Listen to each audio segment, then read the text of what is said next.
सांबार इडली. चला तर मग बघूया त्यासाठी लागणारे साहित्य. त्यासाठी मी ते जिरं, मोहरी आणि हे घालून आपल्याला कांदा, टोमॅटो आणि छान असा कांदा आणि मिरची आपली परतून घेत आहे. याचमध्ये आपल्याला थोडीशी अद्रक लसूण पेस्ट घालून घ्यायची आहे.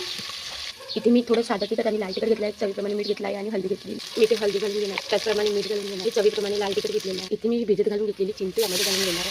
छान अशी शिजू यामध्ये आपल्याला थोडी साखर घालून घेतो, त्याऐवजी तुम्ही गूळ सुद्धा घालू शकता. छान असं इडलीच्यासाठी आपण हे वरण बनवून घेतलं. एक कप डाळ घेतलेली आहे तुरीची, त्यामध्ये वांगी घातलेली आहे. मी ते एव्हरेस्टचा सांबार मसाला घालून घेणार आहे. हे एक पूर्ण पोळी आपल्याला यामध्ये घालून घ्यायचं आहे. हे बघा मी इथे हे वरण घालून घेतलेलं आहे. यामध्ये तुम्हाला लागत तोपर्यंत पाणी घालून घ्यायचं. इथे आपल्याला एक कडवा पाणी घालून घ्यायचं आहे. छान अशी वाफ येऊ द्यायची आहे. 1 ते 2 उकळ्या छान असा काढून घ्यायचा आहे. यम्मी अँड डिलिशियस सांबार आपल्या इथे रेडी झाला. तुम्ही वरून जिरं मोहरीची फोडणी सुद्धा यामध्ये घालू शकता. लाल मिरची, जिरं मोहरीची सुद्धा फोडणी यामध्ये घालू शकता.